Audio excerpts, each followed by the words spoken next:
Have you ever watched your bonus vanish right before it hit your account? Do you know what it feels like when they think you're invisible? Just a ghost haunting the compliance department, while you're the only one whose signature can make or break every deal. What happens when that ghost decides to stop being silent? This is about a woman whose CEO thought he'd erased from the game until she activated a $91 million clause that changed everything. My name is Clara James, and I've been the ghost of Northgate Systems for 7 years. Not the kind that rattles chains or moans through hallways. I'm the kind that ensures every contract, every acquisition, every regulatory filing happens without a hitch while remaining completely invisible to those who matter, or rather, to those who think they matter. I arrived at my corner office at 6:30 a.m. as always, an hour before the earliest executive would stride through the glass doors. My office wasn't really a corner office, it was tucked away on the 14th floor, facing the parking garage rather than the Manhattan skyline, but it had windows, which was more than most compliance officers could say. The brass nameplate outside read, Senior Compliance Manager, though I'd been doing the work of 3 people since my team was right-sized 2 years ago. The morning ritual never changed. Black coffee, no sugar, email inbox 47 new messages, most marked urgent. I'd learned early that everything was urgent at Northgate, except when it came to approving my department's budget or acknowledging our contributions.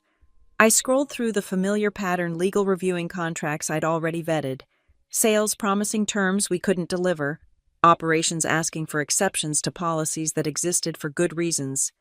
Then there was the meeting invite for 9 a.m., executive strategy session, conference room A. My name wasn't on it. I'd grown accustomed to these omissions. In my first year, I'd show up anyway, clutching my legal pad and regulatory guidelines. "Oh, Clara," they'd say with practiced surprise. "We didn't think we'd need compliance for this one." By year 3, I'd stopped trying. Now I simply waited for the inevitable 11:30 a.m. panic call when someone realized they'd promised something impossible or overlooked a federal regulation. Mark Brennan, our CEO, particularly enjoyed this dance. Harvard MBA, silver temples, the kind of man who spoke in TED Talk soundbites and believed his own mythology. During quarterly all-hands meetings, he'd stand before the company, gesturing broadly as he outlined his vision for transforming the enterprise software landscape. The success stories always featured the same cast: Jake from sales, who'd landed the Cisco deal; Miranda from product, who'd revolutionized our UI; Brad from engineering, who'd reduced latency by 30%. Never Clara from compliance, who'd spent 3 months untangling the legal nightmare of international data transfers that made the Cisco deal possible. Never Clara, who'd rewritten our entire privacy framework to enable Miranda's UI innovations without triggering GDPR violations. Never Clara, who'd negotiated with federal regulators for 6 weeks straight to ensure Brad's infrastructure changes didn't violate FedRAMP requirements. I was the invisible hand, the safety net. The reason Northgate had never faced a major lawsuit or regulatory fine despite operating in one of the most litigious industries in America, and I was perfectly fine with that. Or so I told myself every morning as I watched the executives park their Teslas and Porsches in the spots visible from my window. The 9 a.m. meeting would proceed without me. By 9:45, my phone would ring. Someone would have mentioned acquiring a European company without considering GDPR implications, or proposed a partnership that violated our existing non-compete agreements, or suggested a pricing model that danced dangerously close to antitrust territory. Today, it was 9:37 a.m. when Jake Morrison, EVP of Sales, appeared at my door. His face carried that familiar expression, part panic, part annoyance, as if I'd personally created the legal framework of the United States just to inconvenience him. "Clara, we need you in conference room A, now." I didn't look up from my screen. "What did you promise this time?" "It's not about look. Can you just come? Mark's asking for you." That was unusual. Mark never asked for me directly. He communicated through intermediaries, like a celebrity avoiding eye contact with the help. I grabbed my laptop and followed Jake through the maze of cubicles, past the ping-pong table no one used, and the meditation room that had become a storage closet. Conference room A buzzed with nervous energy. Mark stood at the head of the table, his usual command presence intact but something flickering behind his eyes. The entire C-suite was there, plus a handful of people I didn't recognize. Lawyers, by the look of them, external counsel. "Clara," Mark said, his voice carrying that false warmth he deployed like a weapon. "Thank you for joining us. We have a situation that requires your particular expertise." I settled into the only empty chair, at the far end of the table. The metaphor wasn't lost on me. "Northgate has an opportunity," Mark continued, clicking to a PowerPoint slide showing astronomical numbers. "Harbor Rock Capital wants to acquire our intellectual property portfolio. The enterprise automation patents alone are valued at $91 million. $91 million. The number hung in the air like a small sun, warming the faces of everyone present. Everyone except me, because I knew our IP portfolio better than anyone, had personally overseen every patent filing, every trademark registration, every copyright notice, and I knew something wasn't right. "When did Harbor Rock approach us?" I asked. Mark's jaw tightened almost imperceptibly. "That's not relevant to the compliance review. We need you to ensure the transfer documentation is in order. Standard stuff." Standard stuff. In my 7 years at Northgate, nothing involving $91 million had ever been standard stuff. "I'll need to review the original IP assignment agreements," I said. "The foundation patents from the company's incorporation would have specific transfer clauses." "Already handled," one of the external lawyers interrupted. Young, aggressive, the kind who wore his Yale law degree like armor. "We've conducted a thorough review. We just need your sign-off on the compliance checklist." The room waited, 20 pairs of eyes, all carrying the same message. "Don't be difficult, Clara. Don't be the reason we miss out on $91 million. Be the good little ghost and fade back into the walls once you've served your purpose." I opened my laptop and pulled up our compliance database. "I'll need until end of day to review everything properly." "The deal closes at market open tomorrow," Mark said. "We need this done by 3 p.m. 3 hours to review 7 years of intellectual property agreements. It was insulting. It was impossible. It was exactly what they expected me to do anyway, because that's what Clara always did, made the impossible possible while remaining invisible. "I'll do what I can," I said. The meeting dispersed, the executives already calculating their portions of the windfall. Only the Yale lawyer lingered, studying me with the casual disdain of someone who'd never had to earn his place at the table. "I'm Ethan Cole," he said, not offering his hand. "I'll be taking point on this going forward. Just need you to check the boxes. Make sure we're not missing any obvious red flags. Think you can handle that." I smiled the smile I'd perfected over 7 years. Pleasant, professional, revealing nothing. I always do. He left, and I sat alone in conference room A, staring at the PowerPoint slide still glowing on the screen. $91 million. Something cold settled in my stomach, the instinct that had saved Northgate countless times before. Something was wrong here, and I had 3 hours to figure out what. Or maybe, just maybe, I'd finally found my moment to stop being a ghost. The nickname started in my 3rd month at Northgate. I'd just prevented the sales team from promising a client something that would have violated 3 different federal regulations. Jake Morrison, frustrated that I'd killed his deal, had muttered to his team. "Here comes Clara the robot, ready to compute why we can't have nice things." It stuck. Clara the robot, the compliance machine, the algorithm in a pantsuit who spoke in regulatory code and subsection references. They thought I didn't know, but office nicknames travel faster than official memos. I heard it whispered in the break room, saw it in the quickly minimized Slack channels when I walked by, felt it in the way conversations shifted when I entered a room. The irony was that I'd tried, especially in those early years. I'd brought donuts to the Friday sales meetings I wasn't invited to. I'd suggested drinks after work when big deals closed. I'd even attempted small talk by the coffee machine, asking about weekend plans and kids' soccer games. But there's something about being the person who says no that creates an invisible barrier. I was the mothership's defense system, necessary but fundamentally alien to the cowboys who wanted to move fast and break things. "You coming to Morrison's birthday thing tonight?" Stephanie from HR had asked me once, 2 years ago. The pity in her voice was worse than not being invited at all. "I have a filing deadline." I'd lied.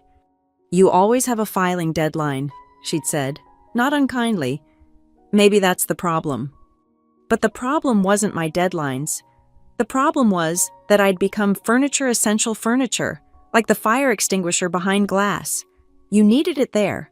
You were grateful it existed, but you didn't invite it to happy hour. The exclusion manifested in 1,000 small ways. The leadership WhatsApp group I wasn't part of, where real decisions were made before official meetings. The golf outings where deals were actually structured. The quick sync-ups that happened in Mark's office while I was updating compliance matrices. I existed in the negative space of the organization, defined by my absence rather than my presence. Mark Brennan had perfected the art of looking through me. In meetings, his eyes would scan the room, making contact with every face except mine. When forced to acknowledge my input, he'd address his response to the wall behind my head, as if my physical form was merely a hologram projecting regulatory concerns. "Clara raises an interesting point," he'd say, after I'd explained why we couldn't do something catastrophically illegal. "But let's think bigger picture here.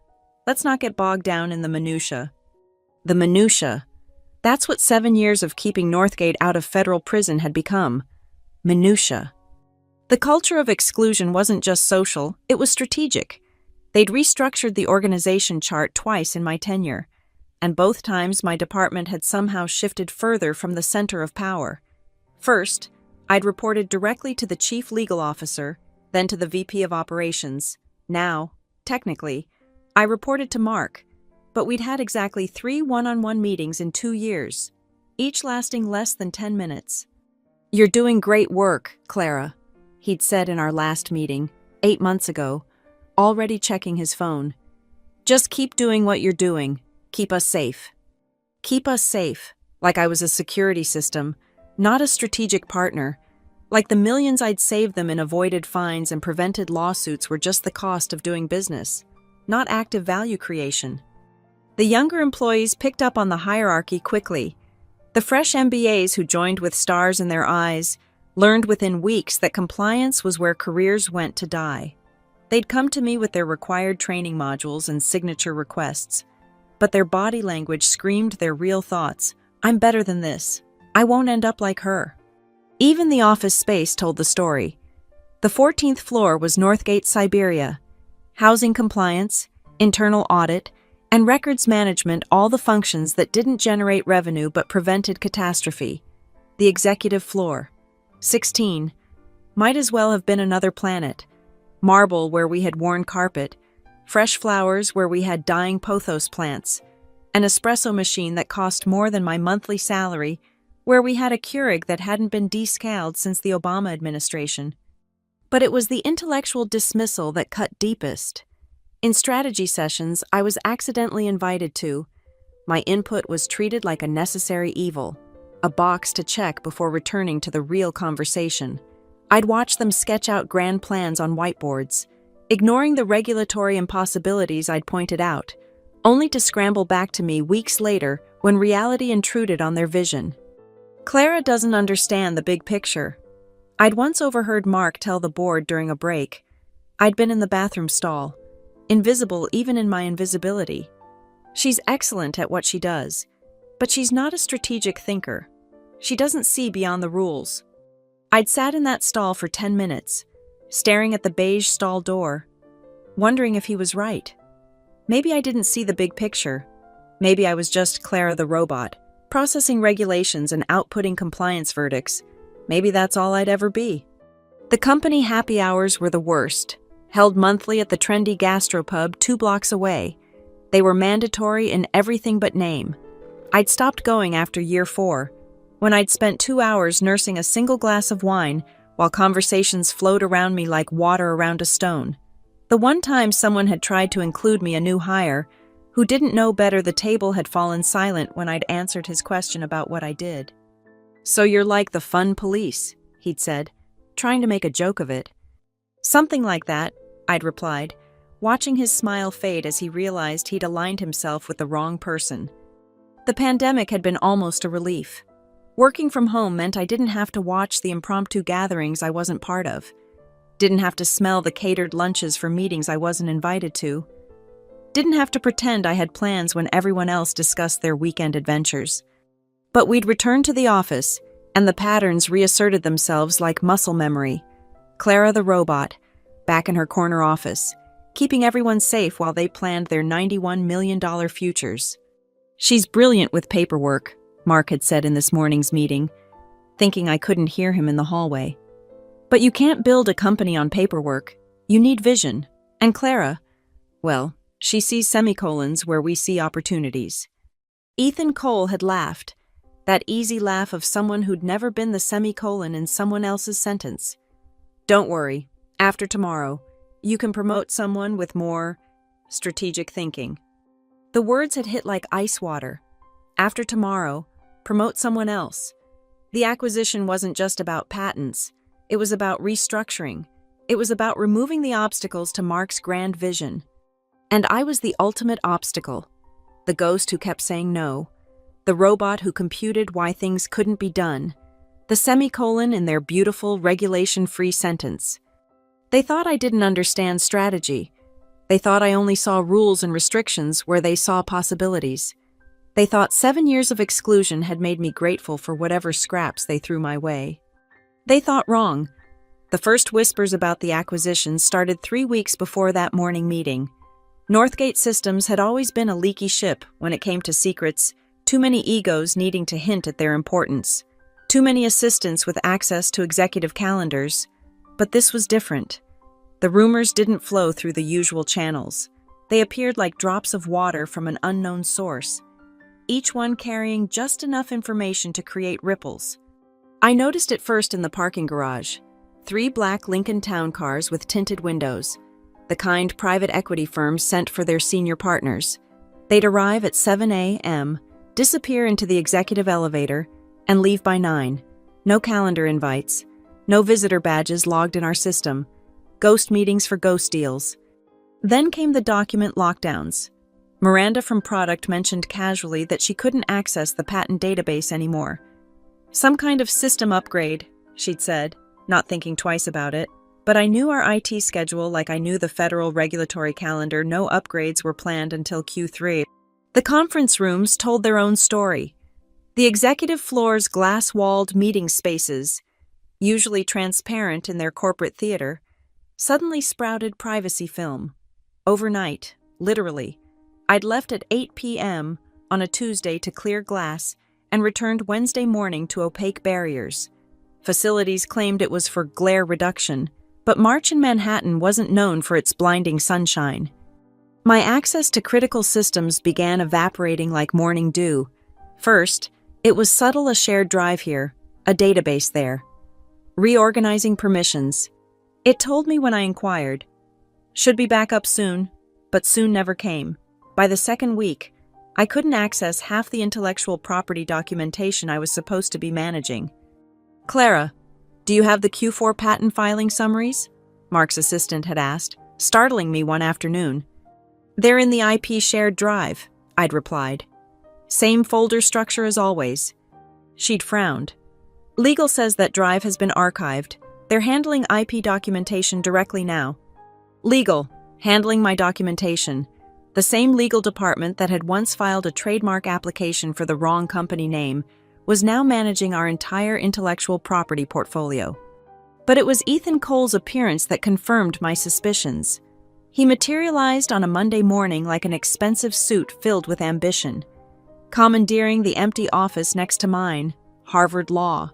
According to the diploma he hung before unpacking anything else, Kirkland & Ellis. According to the lucite deal toys he arranged on his shelf like trophies from conquered territories. "Clara," he'd said, standing in my doorway that first day, "I'm told you're the institutional knowledge around here." "I've been here 7 years," I'd replied, watching him inventory my sparse office. No diplomas on my walls, no deal toys, just regulatory handbooks and a photo of my dog. "7 years?" he'd repeated, like he was calculating something. That's a long time in one role. Must get repetitive. The condescension dripped from every word. I was a lifer, a fossil, someone who'd stayed too long at the fair. He was the future brought in for something special, something that required fresh eyes and killer instinct. Over the following days, I watched him work. He had the executive floor access I'd never been granted, striding up to 16 like he owned it. He appeared in meetings I wasn't invited to, his voice carrying through walls as he talked about modernizing compliance infrastructure and streamlining approval processes. Streamlining, in my world, that meant cutting corners. Modernizing meant ignoring precedent. But the executives ate it up, nodding along as he promised to transform the department from a cost center to a value creator. My scheduled meetings started disappearing from calendars. The weekly compliance review with the C-suite canceled 3 weeks in a row. The monthly regulatory update, we'll catch up offline, Mark's assistant assured me. Even my standing one-on-ones with the legal team evaporated into scheduling conflicts. "Hey, Clara," Brad from engineering had said one afternoon, looking uncomfortable. "Just wanted to give you a heads up. Cole's been asking about your processes, like detailed questions. Wanted to know how you track everything, where you store documentation, who has signature authority." "Did you tell him?" I'd asked. "Had to. Mark was in the meeting." The picture crystallized like a photograph in Developer Solution. They weren't just planning an acquisition, they were planning a transition. And transitions required clean breaks from the past.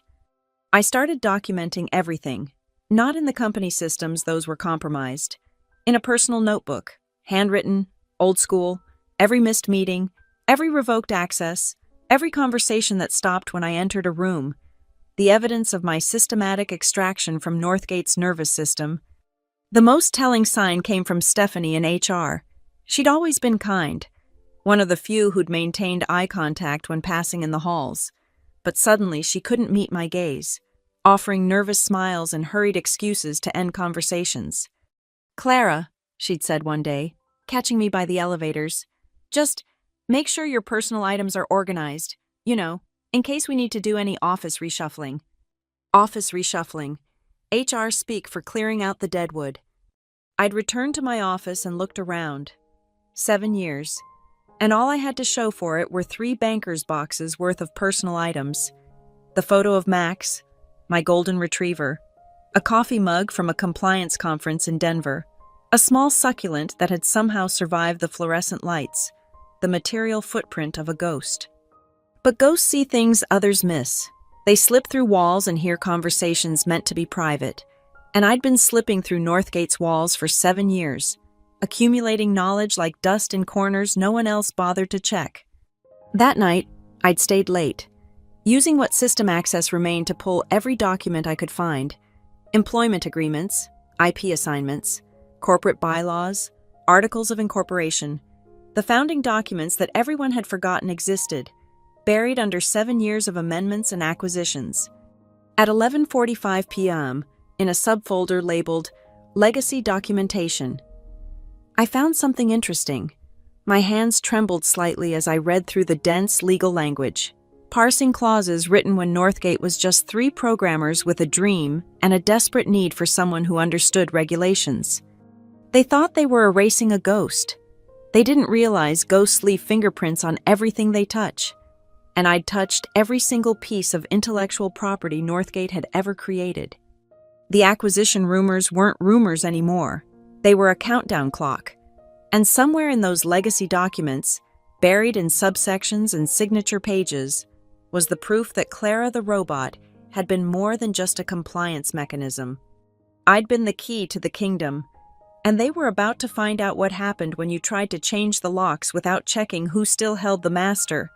The termination meeting was scheduled for 2 p.m. on a Thursday. They didn't call it a termination meeting, of course. The calendar invite read, Strategic Organizational Discussion, but I'd processed enough separation agreements to recognize the euphemism. The fact that it came from Mark's assistant, rather than my direct line of communication, what little remained of it, told me everything I needed to know.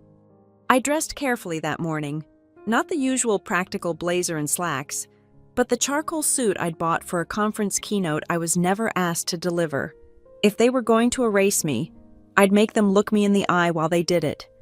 The executive conference room had been chosen deliberately, not the familiar spaces on 14 where I'd spent countless hours fixing other people's mistakes, but the 16th floor's inner sanctum. The elevator ride felt like ascending to an execution, each floor marking another year of invisible service. Mark was already there when I arrived, flanked by Stephanie from HR and, predictably, Ethan Cole. The table gleamed like black ice, reflecting the carefully neutral expressions of people about to do something distasteful but necessary. A slim folder sat in front of Stephanie, my corporate death certificate, no doubt. "Clara," Mark said, gesturing to a chair across from them. The power dynamic wasn't subtle. 3 against 1, high ground versus low. "Thank you for joining us." I sat without responding, maintaining eye contact. Let them fill the silence with their rehearsed words. Mark cleared his throat. "As you know, Northgate is entering an exciting new phase. The acquisition of our IP portfolio represents a transformational opportunity for the company." $91 million, I said. "Yes, I'm aware."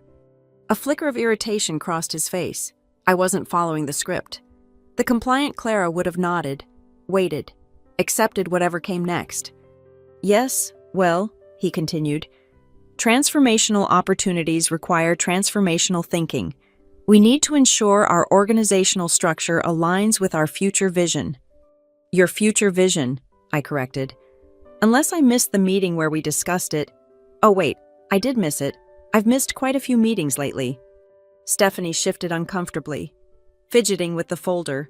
This wasn't going according to their plan.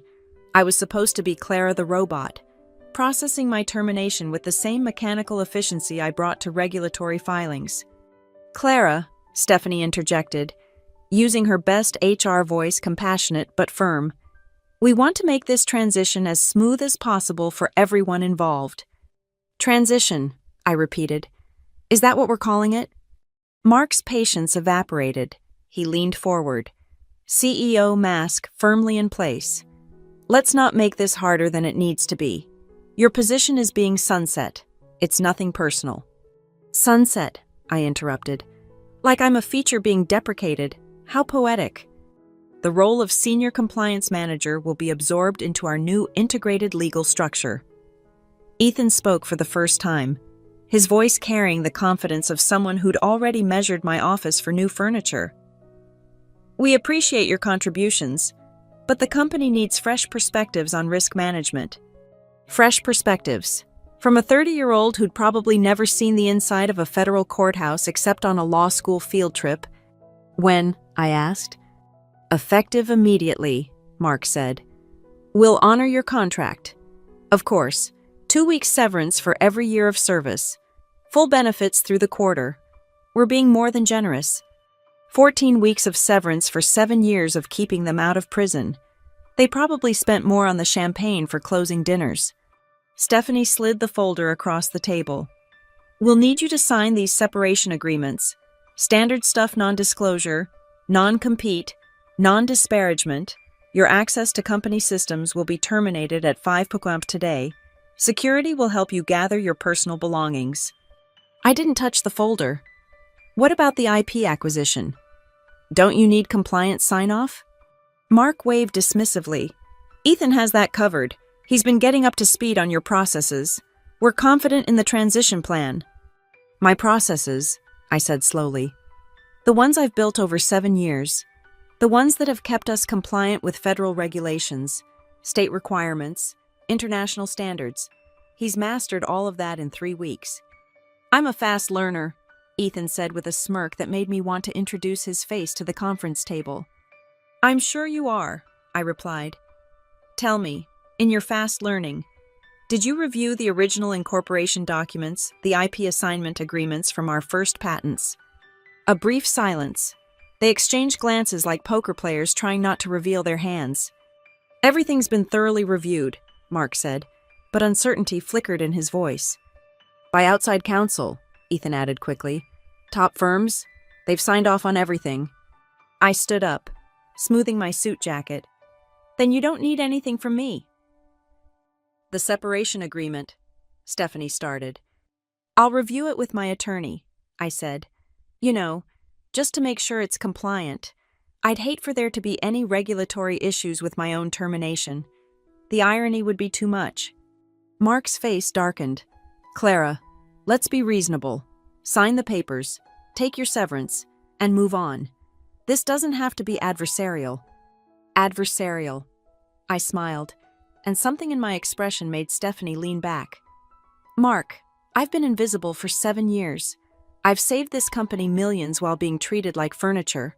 You're firing me to make room for someone who thinks compliance is about fresh perspectives rather than deep knowledge. And you want me to make it easy for you. Security can escort you out now if you prefer, Mark threatened. They could, I agreed. But that would be adversarial, and we wouldn't want that. I moved toward the door, then paused. One question, though. When Harbor Rock's lawyers ask about the IP assignments, the original ones, not the amended versions, who's going to explain the signature requirements? What signature requirements? Ethan demanded. I looked at him with something approaching pity. The ones you would have found if you'd actually understood my processes instead of just pretending to. But don't worry, I'm sure your fresh perspective will figure it out. Clara, Mark started. 2 hours, I said. You gave me 2 hours to review $91 million worth of IP documentation this morning. I've given you 7 years. Seems like you got the better deal. I left them sitting in their black ice conference room. 3 executives staring at each other across a table that suddenly seemed less solid than it had 5 minutes ago. The elevator ride down felt different this time. Not like a descent from execution, but like a submarine preparing to surface.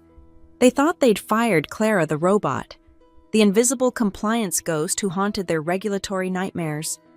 They had no idea they'd just armed her instead. Back in my office, I looked at the banker's boxes I'd already packed. Everything I cared about was already secure. The only thing left was to wait for 5 p.m., when my access would be cut and my transformation from employee to enemy would be complete. But I had one more stop to make first. The legacy server in the basement, the one AT had forgotten to decommission, the one that still held the original scanned documents from Northgate's incorporation. They'd given me until 5 p.m., more than enough time for a ghost to walk through walls one last time. The security guard at my apartment building nodded as I walked past at 9:30 p.m., my arms full of banker's boxes. Working late again, Ms. James. Something like that, Carl, I replied, managing a tired smile. My one-bedroom apartment on the Upper West Side had never felt smaller than when I set those boxes on my dining table. 7 years of corporate life reduced to 3 cardboard containers and a dying succulent. I poured myself a glass of wine, the good bottle I'd been saving for a celebration that never came, and opened my laptop. The funny thing about system access was that IT departments were meticulous about cutting off official channels, but terrible at remembering the obsolete ones. My corporate email was gone, my shared drives inaccessible, my badge deactivated, but the legacy server, that digital fossil from Northgate's startup days, still recognized my credentials. I discovered it 3 years ago during a compliance audit, a forgotten repository of original documents that predated our modern systems. I'd reported it to IT. Of course, they'd promised to migrate the files and decommission the server. Like many promises at Northgate, it had evaporated into the ether of competing priorities. Now, sitting in my apartment with Max curled at my feet, I navigated through folder structures that looked like archaeology, incorporation documents from 2017, initial funding agreements, employment contracts for the first 5 employees, and there, in a folder labeled simply IP assignments, the documents that would change everything. The original intellectual property assignment agreement was 47 pages of dense legal text, drafted by a law firm that had since been absorbed by a larger competitor. I'd read it before, of course, but never with the attention I gave it now. Every clause, every subsection, every signature line. On page 32, buried in a section about transfer protocols, I found it. Any transfer, assignment, or conveyance of intellectual property rights originally assigned under this agreement shall require the written consent of the Chief Executive Officer or their designated representative, and B, the Legacy Compliance Officer, as defined in Schedule A. I flipped to Schedule A, my hands trembling slightly. There it was, in black and white. The Legacy Compliance Officer shall be the individual holding the position of Senior Compliance Manager at the time of the initial patent filings, or their successor as formally designated in writing by the Board of Directors. The initial patent filings, I pulled up another document, the patent application for Northgate's core automation technology, filed in September 2017, and there, on the signature page, was my name, Clara M. James, Senior Compliance Manager.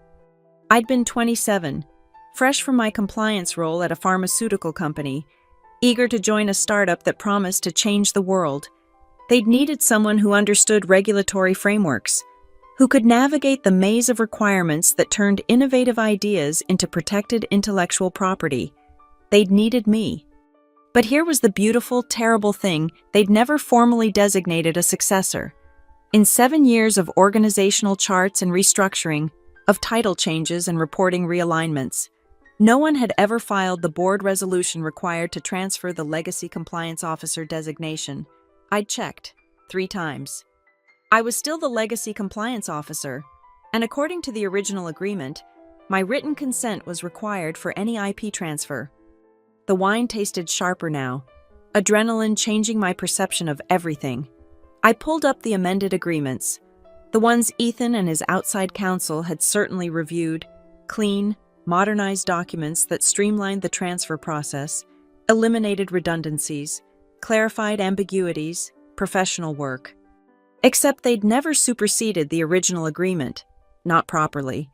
The amendments had been filed as supplements, additions to rather than replacements of the founding documents, a subtle distinction that would have been caught by someone who understood the deep history, the archaeological layers of Northgate's legal structure. Someone like me.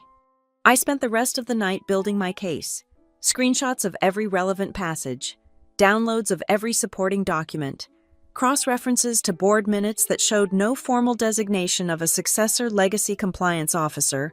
By 4:15 a.m., I had a digital fortress of evidence, backed up to 3 different cloud services, and a physical drive I'd place in my safety deposit box in the morning. The sunrise painted my apartment in shades of gold and possibility. I'd been fired, dismissed, made invisible in the most visible way possible, but they'd made a crucial error, the kind of mistake that only hubris could produce. They'd assumed the ghost had no substance, that the robot had no programming beyond compliance matrices, that 7 years of being overlooked meant I'd never looked closely at my own position in the corporate structure. I drafted an email to my personal attorney, Catherine Winters, a friend from law school who'd specialized in corporate governance. The subject line was simple: urgent Northgate IP transfer issue. The body was simpler still. Kate, I need you to review the attached documents immediately. Northgate is attempting to transfer 91 million in IP assets without required signatures, mine specifically. We need to talk strategy before they discover their oversight. As I hit send, Max looked up at me with those patient golden retriever eyes, sensing the shift in his human's energy. They wanted me to be invisible, I told him, scratching behind his ears. They got their wish. Now they get to learn what happens when invisible hands stop holding everything together. My phone buzzed. Kate, despite the early hour. Holy shit! Clara, can you be in my office at 8 a.m.? I smiled, the first genuine smile in weeks. I'll bring coffee. The transformation was complete. I was no longer Clara, the compliance ghost of Northgate Systems. I was Clara James, Legacy Compliance Officer, holder of a signature worth $91 million. And I was about to teach Mark Brennan and Ethan Cole the most expensive lesson of their careers: always read the fine print, especially the fine print written by the ghost you just tried to exorcise. The game had changed. The robot had found her programming. And the first directive was beautifully simple: make them see me. By the time Northgate's executives arrived at their glass offices, confident in their $91 million future, I'd already begun the process that would shatter it into very expensive pieces. Invisible no more. Catherine Winter's law office occupied half the 40th floor of a Manhattan high-rise, all glass and steel and carefully curated success. She'd built her practice on corporate governance disputes, the kind where comma placement could swing millions. When I arrived at 8 a.m. sharp, she was already 3 coffees deep into my documentation. "Clara," she said without looking up, "this is either the most elegant corporate oversight I've seen, or you've misread something crucial. I'm praying it's the former." "It's the former," I said, setting a fresh coffee on her desk. She finally looked up, eyes sharp behind designer frames. "They really never designated a successor. Never. I've checked every board resolution, every corporate filing. The legacy compliance officer role remains with the original holder me. And they need your signature to transfer the IP. My written consent, specifically." Kate leaned back, a smile playing at her lips. "They're going to lose their minds when they realize this." "That's where I need your help," I said. "I don't want them to realize it. Not yet. Not until it's too late to fix it quietly." Over the next 2 hours, we crafted a strategy as precise as a surgical strike. The key was timing. Harbor Rock's due diligence would eventually uncover the requirement, but corporate acquisitions were like passenger trains, massive momentum, difficult to stop. The closer we got to closing, the more pressure there would be to find a solution rather than abandon the deal. "First move," Kate said, "is to ensure they proceed with confidence. If Mark or his wonder boy Ethan call asking about the separation agreement, you're reviewing it with counsel.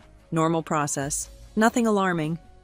And if they discover the signature requirement, they won't call you directly, they'll call me, attorney to attorney. I'll express surprise, promise to review, buy us time while they scramble." I pulled up the email I'd drafted at 4:30 a.m., addressed to Mark, Ethan, and Stephanie, short, professional, cold as February rain. Regarding the separation agreement, after careful review with counsel, I note several concerning provisions that require modification. Specifically, the non-compete clause's geographic scope and the intellectual property assignment language appear to exceed Massachusetts statutory limits. I'm happy to discuss reasonable alternatives that protect both parties' interests. Additionally, I notice my corporate system access was terminated at 5:00 p.m. yesterday as scheduled. However, I've discovered that certain legacy system permissions remain active. In the interest of security compliance, I wanted to alert IT to this oversight. Clara James. "Perfect," Kate said. "You're being helpful about the security issue while subtly letting them know you still have access to something. They'll panic about what you might have seen, but they won't suspect you've already documented everything." I sent the email from my phone, imagining Mark's face when he read it. The mention of IP assignment language would trigger immediate review of the separation agreement, but they'd be looking at the wrong documents. By noon, Kate's prediction proved accurate. Her phone rang with a blocked number. "Catherine Winters," she answered, putting it on speaker. "Oh, Mr. Cole, yes. I represent Ms. James. The separation agreement. We have some concerns. No, nothing insurmountable. Just needs refinement. The IP language standard issues with overbreadth. Of course, we want an amicable resolution." She was magnificent, playing the reasonable attorney while revealing nothing. Ethan's voice grew increasingly strained as he pushed for specifics. "Is Ms. James raising any other concerns?" he finally asked. "Other concerns? Not that I'm aware of. Should there be?" No, just covering bases. We're in the middle of a significant transaction, and we need to ensure all documentation is clean." Of course, corporate transactions can be so complex. I'm sure you've reviewed all the necessary agreements and signature requirements. A pause. "Yes, everything's been thoroughly vetted."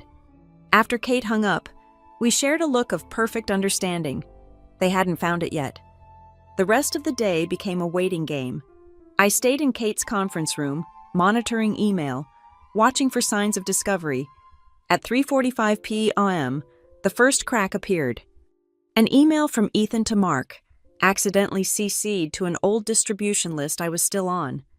Mark, quick flag. Outside counsel reviewing the IP assignments found reference to a legacy compliance officer requirement in the original docs. Looking into whether this is still active, will advise. He's starting to sweat, Kate observed. By 5 p.m., the emails were flying fast and furious. I couldn't see all of them, but the ones that leaked through told the story. Outside counsel confirming the requirement was valid. Ethan insisting there must be a workaround. Mark demanding answers. At 6:20 p.m., Kate's phone rang again. Different voice, this time older, more measured. The lead partner from the law firm handling the acquisition. Ms. Winters, I'm calling about a somewhat delicate matter regarding your client, Clara James. Kate played dumb beautifully. Oh, I hope there's no issue with the separation negotiations. This is actually about her former role at Northgate. We've discovered she may have certain signature authorities that are still active. Signature authorities. How interesting. I'd need to review the relevant documents. Of course. We'd like to propose a meeting, tomorrow morning, if possible, to discuss a mutually beneficial arrangement. I'll check with my client and get back to you. After hanging up, Kate grinned. They're in full panic mode, trying to solve this quietly before Harbor Rock finds out. How long before they have to disclose it? I asked. Depends on their deal structure, but typically they'd need to notify the buyer of any material issues within 24-48 hours of discovery. We've started the clock. I left Kate's office as the city lights began their nightly show. Somewhere in Northgate's glass tower, executives were scrambling. Lawyers were billing emergency hours, and Ethan Cole was learning that fresh perspectives were no substitute for institutional knowledge. That night, I slept better than I had in months. Not the sleep of the vindicated that would come later. This was the sleep of someone who'd finally stopped being invisible, even if the people who'd made me that way didn't fully realize it yet. My phone showed 17 missed calls by morning, all from Northgate numbers, all unanswered. The ghost had revealed herself. Now it was time to see how much $91 million worth of visibility was worth to them. The meeting was set for 10 a.m. at Northgate's headquarters. Kate and I arrived at 9:55, giving security just enough time to issue visitor badges and escort us to the executive floor. The irony wasn't lost on me 48 hours ago. I'd needed a badge to enter my own office. Now I needed one to enter the building where I'd spent 7 years being invisible. The elevator ride to 16 felt different as a visitor. The marble gleamed brighter. The flowers smelled stronger. The very air seemed charged with the electricity of impending disaster. Kate walked beside me, briefcase in hand, radiating the confidence of someone who'd already won but was gracious enough to discuss terms. They were all there in the main conference room, Mark, Ethan, the lead outside counsel Richard Steinberg, and 2 other lawyers I didn't recognize. The power dynamic had shifted. This time, I chose my seat first. Kate beside me. We faced them across the polished table like opposing armies before a negotiation. Clara, Mark began, his CEO voice attempting to project control. Thank you for coming. I think there's been some misunderstanding. No misunderstanding, Kate interrupted smoothly. Your counsel contacted me about my client's signature authority. We've reviewed the documentation. The requirement is clear. Ethan leaned forward, his earlier arrogance replaced by barely controlled desperation. The legacy compliance officer designation is outdated. Surely we can agree. Outdated. I spoke for the first time, my voice carrying 7 years of accumulated authority. Like the IP it governs, the same patents you're selling for $91 million. Richard Steinberg, the senior lawyer, raised a hand to silence Ethan. Ms. James, let's approach this pragmatically. You were terminated 2 days ago. Attempting to leverage an archaic provision for personal gain could be construed as what? Kate's voice turned sharp. As my client exercising her legal rights that Northgate agreed to when they drafted these documents, rights They never formally transferred or terminated. She can't hold up a $91 million deal over a technicality, Mark said, his composure cracking. A technicality. I laughed, surprising everyone, including myself. Mark, I spent 7 years protecting this company from technicalities. The FDA violation that would have cost us $12 million in fines technicality. The GDPR compliance issue that could have blocked our European expansion technicality. The patent filing error that nearly invalidated our core technology technical. We get it, Mark snapped. You did your job. I did, and part of that job was maintaining signature authority that you apparently forgot existed until yesterday afternoon. Steinberg tried another approach. What exactly are you looking for, Ms. James? Kate slid a single sheet of paper across the table. Our initial terms for discussion. I watched their faces as they read. Ethan went pale. Mark's jaw clenched. Even Steinberg, veteran of 1,000 corporate battles, blinked twice. $5 million. Mark's voice climbed. You want $5 million for a signature? No, I corrected. I want $5 million for 7 years of being invisible. For building the compliance framework that made this IP valuable, for being excluded, marginalized, and ultimately discarded. The signature is just the mechanism. This is extortion, Ethan spat. This is negotiation, Kate responded coolly. Unless you'd prefer we contact Harbor Rock directly, I'm sure they'd be interested to know their $91 million acquisition has a title defect. The temperature in the room dropped 10 degrees. You wouldn't, Steinberg said. Try me, I replied. I've got nothing to lose. You made sure of that when you had security escort me out. Mark's face cycled through emotions like a slot machine before landing on rage. You think you've won something here? You think this makes you important? No, I said quietly. I've always been important. You just never noticed. The room erupted. Ethan argued about bad faith and legal remedies. Steinberg made veiled threats about litigation. Mark paced by the windows. His reflection multiplied in the glass. Through it all, Kate and I sat perfectly still, an island of calm in their storm. Finally, Steinberg called for a recess. We need to discuss this internally. Of course, Kate said. We'll wait outside. You have 30 minutes before we need to leave for another appointment. The subtext was clear. Another appointment could mean Harbor Rock's offices. In the hallway, Kate squeezed my shoulder. You're doing beautifully. They're going to counter with something insulting, probably $500,000 and a retroactive release. Stay strong. But I wasn't worried about staying strong. For the first time in 7 years, I felt like titanium. Every slight, every dismissal, every moment of invisibility had forged something unbreakable. 23 minutes later, they called us back. Steinberg did the talking. $1 million, full release of all claims, non-disclosure agreement. You sign today. No, I said. Clara, Mark's voice carried a warning. Be reasonable. Reasonable, I stood. Kate rising with me. I was reasonable for 7 years. Reasonable got me fired. Reasonable made me invisible. I'm done being reasonable. Then what? Ethan demanded. You'll blow up the deal out of spite. Not spite, I said, moving toward the door. Self-respect, $5 million, or I'll see you in court. And Mark. When Harbor Rock asks why their deal is delayed, make sure you explain how you forgot about the ghost in the machine. We left them sitting in their marble conference room, 3 lawyers and 2 executives staring at the space where invisible Clara had finally materialized.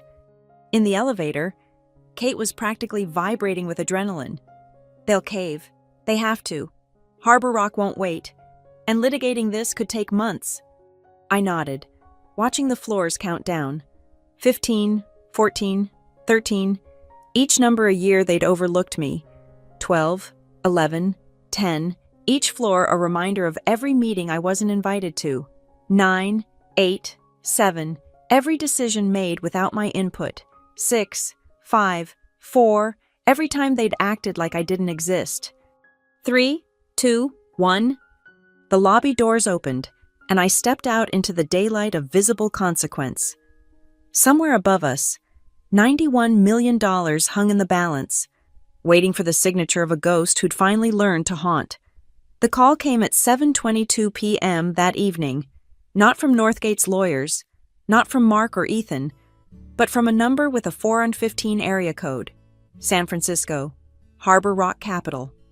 Ms. James. The voice was female, crisp, authoritative. "This is Jennifer Liu, General Counsel at Harbor Rock Capital. I understand there's been a development regarding the Northgate acquisition." My pulse quickened. They'd gone over Mark's head, directly to the buyer, the nuclear option. "Ms. Liu," I replied carefully, "I'm surprised to hear from you. All communications should go through my attorney." "I'm not calling as opposing counsel," she interrupted. "I'm calling because we've just learned about a significant title defect that Northgate failed to disclose. A defect that, frankly, has us reconsidering the entire transaction." I said nothing, letting the silence stretch. In negotiations, silence was a weapon most people couldn't wield. 7 years of being invisible had made me an expert. "We've done our own research," Liu continued. "The legacy compliance officer provision is valid. Your signature is required, and according to our review, you were terminated 2 days ago under questionable circumstances." "I prefer to call them efficient circumstances," I said. "Very streamlined, very transformational." A short laugh. "I've reviewed your work, Ms. James. 7 years of flawless compliance. Not a single regulatory violation on your watch. That's impressive." "Thank you. Harbor Rock values diligence. We also value transparency, neither of which Northgate has demonstrated in this matter." "What are you proposing, Ms. Liu?" "I'd like to meet tomorrow, our offices, just you and your attorney. I think we might have overlapping interests." After I hung up, I called Kate immediately. "They want to meet, Harbor Rock, tomorrow." "Holy shit," Kate breathed. "Clara, this changes everything. If Harbor Rock's reaching out directly, they're considering killing the deal," I finished, "or restructuring it entirely." "Can you make 10 a.m.? I'll be there." I didn't sleep that night. Instead, I reviewed 7 years of work, 7 years of invisible excellence, every crisis averted, every disaster prevented, every regulation navigated. The Ghost's greatest hits, compiled into a portfolio that told a different story than the one Mark had been selling. The next morning, I dressed in my best suit, the one I'd bought with my first bonus, back when I still believed visibility was earned through merit. Kate met me in the lobby of Harbor Rock's building, her expression serious. "Whatever happens in there," she said, "remember you hold all the cards. They need you more than you need them." Harbor Rock's offices occupied the top 5 floors of a glass tower that made Northgate look provincial. Jennifer Liu met us personally, leading us to a conference room with views of the Bay Bridge. 2 other executives joined us, Michael Torres, head of acquisitions, and David Park, CEO of Harbor Rock. The presence of the CEO told me everything. This wasn't a routine meeting. "Ms. James," Park began without preamble, "we've spent the last 18 hours reviewing the Northgate situation. What we've found is troubling." He slid a tablet across the table. Email chains between Mark and Ethan, discussing how to minimize my role before the acquisition. Plans to eliminate the compliance department post-merger. References to cleaning house and removing obstacles. "How did you—" "Due diligence goes both ways," Liu said. "When we learned about the signature issue, we conducted a deeper review. Northgate's leadership has been less than honest about several matters. They played you," Torres added bluntly, "terminated you to avoid having you involved in the deal review. Figured they could paper over the signature requirement after the fact." "Except they couldn't," I said. "Except they couldn't," Park agreed. "Which brings us to our proposal." He leaned forward, CEO to equal, and I felt the shift in the room's gravity.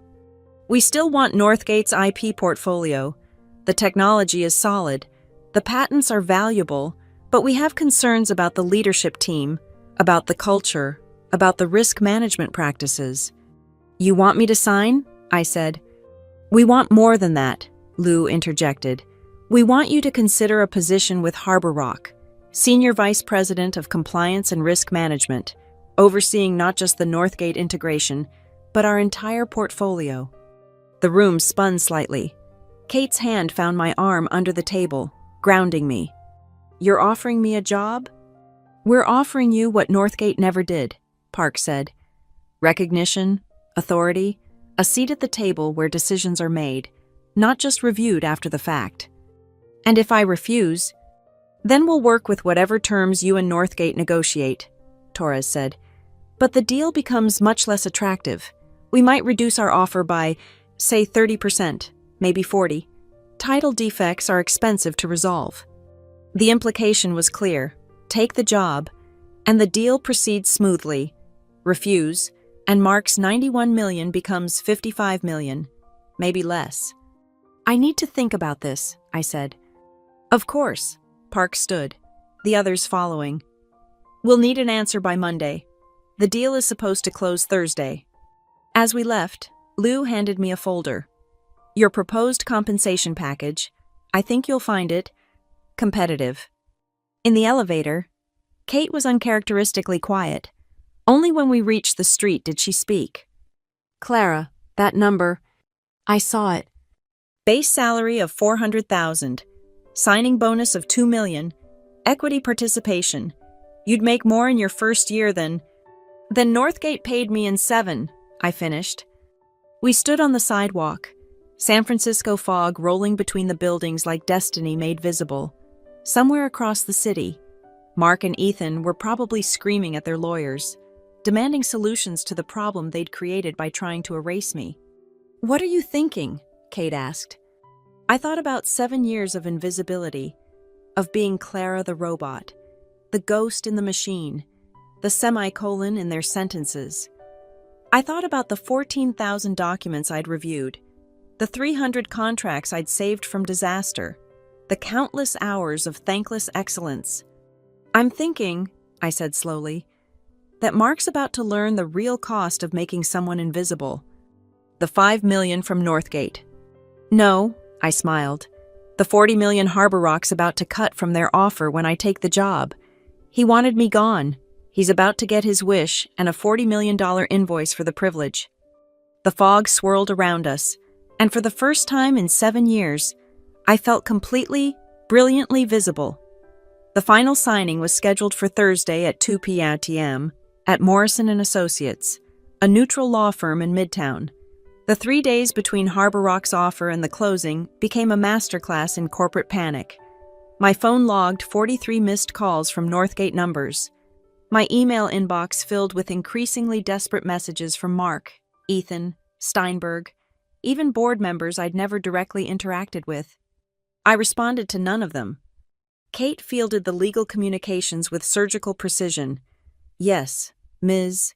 James would attend the closing. Yes, she was prepared to sign. No, she would not discuss terms in advance. No, she would not meet privately with Northgate leadership.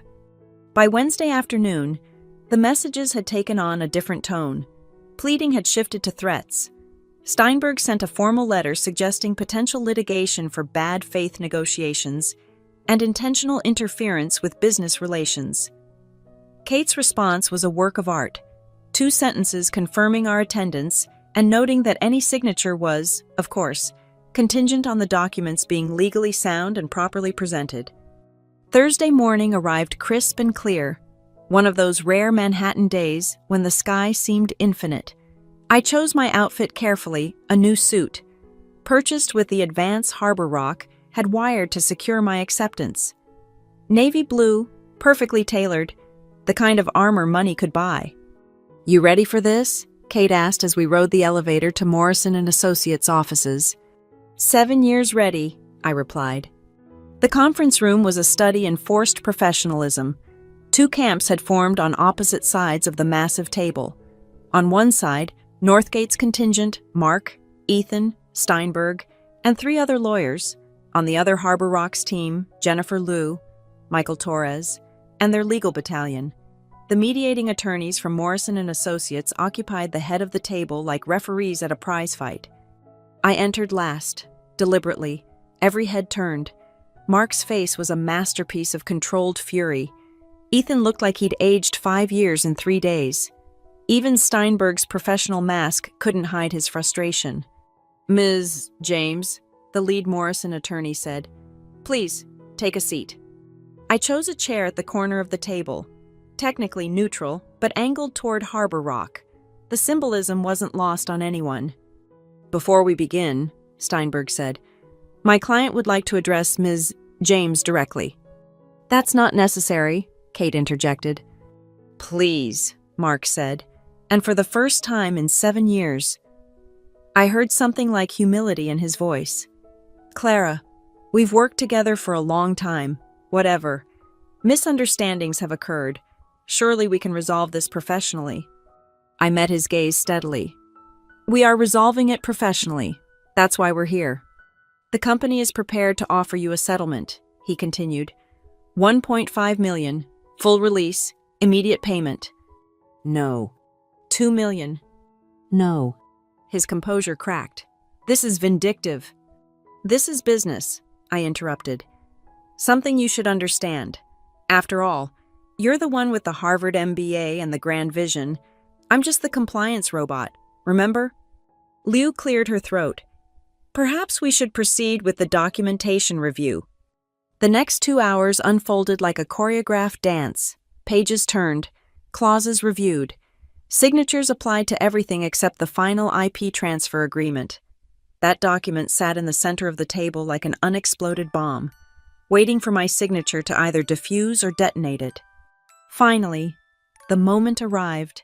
The lead attorney slid the signature page toward me. The room held its breath. I picked up my pen. Not the cheap Bic I'd used for 7 years, but a new Mont Blanc, another small symbol of transformation. I looked at the signature line, then up at Mark. "Before I sign," I said, "I want to make something clear. This signature isn't just ink on paper. It's 7 years of excellence you never acknowledged. It's every meeting I wasn't invited to, every decision I wasn't consulted on, every time you looked through me like I was furniture. This signature is worth exactly what you made me worth invisible until it mattered." "Just sign it," Ethan spat. I turned to Liu. "Ms. Liu, could you confirm the revised terms of Harbor Rock's offer?" She smiled slightly. "Given the complications in this transaction and our concerns about Northgate's corporate governance, Harbor Rock has revised its offer to $51 million. The Northgate side of the table erupted. $40 million evaporated. The cost of their hubris made tangible. Mark's face went from red to white. Ethan looked physically ill. Steinberg was already calculating how to explain this to the board. 51. Mark's voice cracked. "You said 91. "That was before we discovered you'd tried to circumvent a critical signature requirement," Torres said calmly. "Title defects are expensive. So is attempting to deceive your acquisition partner." "This is her fault," Ethan pointed at me. If she'd just what?" Liu interrupted. "Accepted being terminated to smooth your path, ignored her legal rights, continued being invisible for your convenience." I lowered the pen to the paper, watching the ink flow in smooth curves. Clara M. James, each letter a declaration, each curve a revolution. "There," I said, setting down the pen. "Fully executed." The room exhaled collectively. Lawyers began shuffling papers. Bankers initiated wire transfers, and the machinery of corporate acquisition ground into motion. 91 million had become 51 million with 3 words and 1 signature. As people began to pack up, Mark approached me. Up close, I could see the defeat in his eyes, the recognition of a catastrophic miscalculation. "You destroyed $40 million of value," he said quietly. "For what revenge?" "No," I replied, gathering my things. "For visibility. $40 million is apparently what it costs to be seen at Northgate. Expensive lesson, but I'm sure Harvard prepared you for those. The board will never forgive this." "That's no longer my concern," I don't work for you anymore. Remember, you made that very clear." I turned to leave, then paused. "Oh, and Mark, you might want to start being nicer to your invisible employees. You never know which one might be holding your next $91 million signature." I left him standing there, the architect of his own $40 million disaster, finally seeing the ghost he'd created. In the elevator, Kate was practically glowing. That was magnificent. The look on his face when Lou announced the reduced offer. "It's not about his face," I said. "It's about every invisible employee at every company who's told they don't matter until suddenly they do. Today, one of us mattered to the tune of $40 million. Plus your new package at Harbor Rock." "Plus that," I agreed. As we stepped onto the Manhattan street, my phone buzzed. A text from Jennifer Liu. "Welcome to Harbor Rock. Your first assignment review all our portfolio companies for similar compliance gaps. We never want to be Northgate." I smiled. Typing back, "Already started. Found 3 issues. We should talk Monday." "This is why we hired you," came the immediate response. The ghost of Northgate Systems was dead. In her place stood Clara M. James, SVP of Compliance and Risk Management, visible at last and worth every penny of the $40 million lesson she just taught. The city pulsed around me, full of invisible people doing invisible work, holding up empires with their unseen hands. Today, one of us had stepped into the light, and the view was worth $91 million. The pen made a decisive click as I set it down on the signature page. The sound echoed in the conference room like a judge's gavel, final and irreversible. $51 million in acquisition funds would now flow to Northgate Systems, $40 million less than they'd celebrated just a week ago. The silence that followed was exquisite. I could hear the hum of the air conditioning, the distant murmur of Manhattan traffic 40 floors below, the sharp intake of breath from Mark Brennan as the reality crystallized before him. His $91 million triumph had become a $51 million humiliation, and everyone in the room knew exactly who was responsible. "The transaction is complete," the lead attorney announced, his voice carefully neutral. "Congratulations to both parties." Congratulations. The word hung in the air like smoke from a battlefield. On the Harbor Rock side of the table, Jennifer Liu and Michael Torres exchanged satisfied glances. They'd acquired valuable intellectual property at a 44% discount, gained a new senior vice president who actually understood compliance, and sent a clear message to the market about their due diligence standards. On the Northgate side, the devastation was palpable. Ethan Cole stared at the signed documents like they might spontaneously combust if he focused hard enough. Richard Steinberg was already mentally drafting his explanation to the board, and Mark looked like a man watching his legacy crumble in real time. "Ms. James," Jennifer Liu stood, extending her hand. "We look forward to having you join Harbor Rock on Monday. Your insights during this process have been invaluable." I shook her hand, feeling the weight of the moment. "I look forward to ensuring Harbor Rock never finds itself in Northgate's position." "That's precisely why we hired you," Torres added. "Visibility matters. At Harbor Rock, we see our compliance team as strategic partners, not obstacles." The contrast wasn't subtle. Across the table, Mark's jaw tightened with each word. 7 years of treating me as an invisible necessity had cost him $40 million and taught him a lesson no Harvard case study could have prepared him for. As the room began to empty, lawyers packing briefcases and bankers confirming wire transfers, I found myself face to face with Mark one last time. We stood by the floor-to-ceiling windows, Manhattan sprawling below us like a concrete testament to ambition and consequence. "Was it worth it?" he asked quietly. "Destroying $40 million in value just to prove a point?" I considered the question, looking out at the city where countless invisible employees kept countless companies running. "You didn't lose $40 million because of me, Mark. You lost it because you created a culture where excellence was invisible and only problems got attention. You lost it because you thought compliance was about checking boxes instead of protecting value. You lost it because you believed some people matter and others don't." "Spare me the philosophy lecture," he snapped, but the fight had gone out of him. "It's not philosophy," I said. "It's mathematics. 7 years times 0 recognition equals $40 million in destroyed value. That's your formula, not mine." I turned to leave, then paused at the door. "Oh, and Mark? You might want to review your other legacy agreements. I wasn't the only person at Northgate with special signature authorities, just the only one you tried to erase." His face went pale as the implication hit him.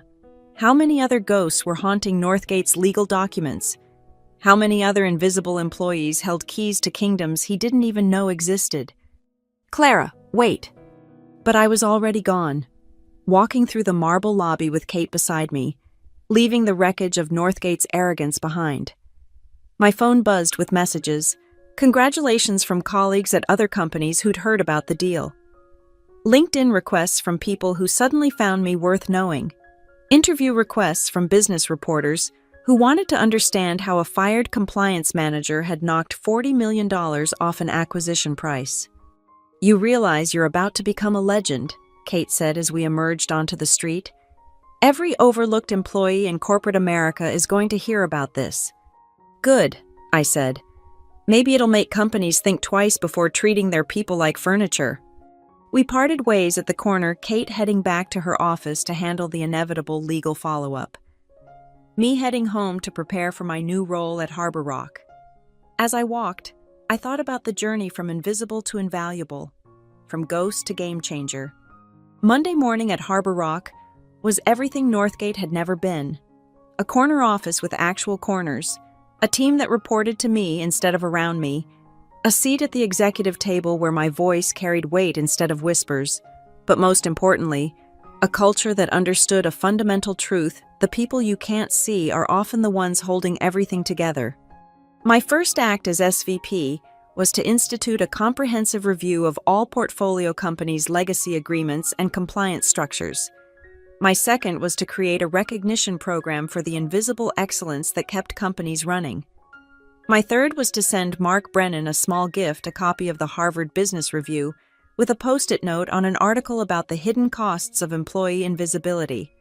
I never heard back, but I didn't expect to. Ghosts don't need acknowledgement from the houses they've left behind.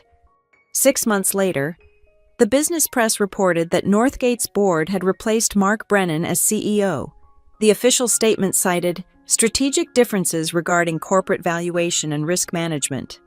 The real reason, according to my sources, was simpler after losing $40 million to invisible clauses and ignored employees. The board had developed a sudden appreciation for the people they couldn't see.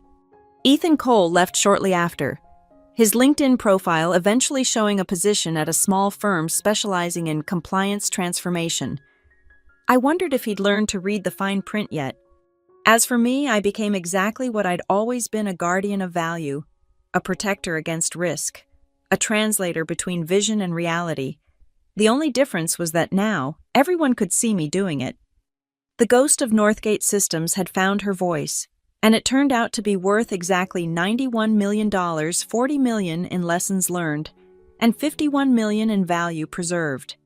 Sometimes the most powerful position in a company isn't the one with the biggest office or the loudest voice.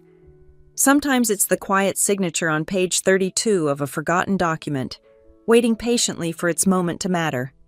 Mine had finally come, and the view from visibility, absolutely priceless. Thank you so much for listening to this story of corporate revenge and invisible excellence.